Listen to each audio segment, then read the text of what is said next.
আপনারা জানেন জান্নাতের মধ্যে একটা মাহফিল হবে, সেমিনার হবে। সেখানে আল্লাহ জান্নাতীদেরকে নিয়ে একটা মাহফিলের আয়োজন করবেন। জান্নাতি শ্রোতা হবে আর বক্তা হবে 3 জন।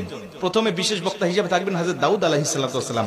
দাউদ আলাইহিস সালামের কুরআন নাযিল হয় নাই, দাউদ নবী কোনদিন কুরআন পড়েও নাই। তারপরে আল্লাহ সেদিন তাকে ইলম দিবেন, তিনি দাউদ নবী সূরা তোহা থেকে তেলাওয়াত করবেন। তাফসীরে এসেছে দাউদ নবী যখন কুরআন থেকে তেলাওয়াত করবেন তার একটা গলা থেকে, একটা কণ্ঠ থেকে 80 রকম সুর বের হতে থাকবে। জান্নাতীরা দাউদ নবীর কণ্ঠে তেলাওয়াত শুনে তো পাগল, বলবে আল্লাহ কি তেলাওয়াত শুনতেছি, আমরা তেলাওয়াত শুনে শুনে জান্নাতে থাকতে চাই, আর কিচ্ছু চাই না। আল্লাহ বলবে এর থেকে কি সুমধুর তেলাওয়াত শুনতে চাও না? জান্নাতীরা বলবে আল্লাহ এর থেকে সুমধুর তেলাওয়াত হতে পারে, আমাদের আর বিশ্বাস হয় না। আল্লাহ বলবে কেন বিশ্বাস হয় না?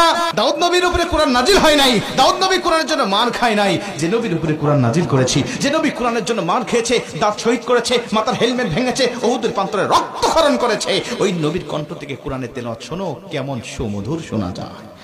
আমার নবী যখন সূরা ইয়াসিন থেকে তেলাওয়াত করবেন জান্নাতীরা তো পাগল হয়ে যাবে, বলবে আল্লাহ কোনো হুর চাই না, কোনো গিলমান চাই না, কোনো নাজ নিয়ামত, কোনো শরাব, কোনো ঝর্ণা, কোনো কিচ্ছু চাই না। আল্লাহ শুধু নবীর কণ্ঠে তেলাওয়াত শুনে জান্নাতে হাজার হাজার বছর আমরা কাটিয়ে দিতে চাই।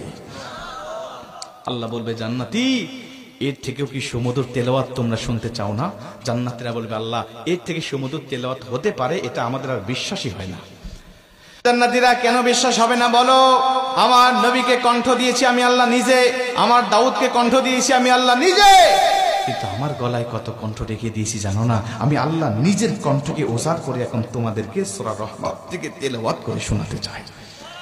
আমার আল্লাহ সেদিন টান দিবেন সূরা রহমান থেকে, আর রহমান বলবেন না, তিনি আনার রহমান বলে টান দিবেন। আমি রহমান, যে রহমানের কথা দুনিয়াতে তোমরা শুনেছো, যে রহমানের ভয়ে দুনিয়াতে পাপ থেকে বিরত ছিলে, যে রহমানের ভয়ে তাহাজ্জুদের ওয়াক্তে দাঁড়িয়ে চোখের পানি বিসর্জন দিয়ে নামাজ আদায় করেছো, যে রহমানের ভয়ে সারাটা দিন রোজা রেখেছো, যে রহমানের ভয়ে তোমরা সত্যের পক্ষে চলেছো, ওই রহমান আর কেউ নয়, আনার রহমান, আমি রহমান বলে আমার আল্লাহ সেদিন একটা টান দিবেন। আমার রবের টান শুনে জান্নাতীরা সেদিন হাজার হাজার বছর ধরে জান্নাতের মধ্যে বেহুশ অবস্থায় পড়ে থাকবে।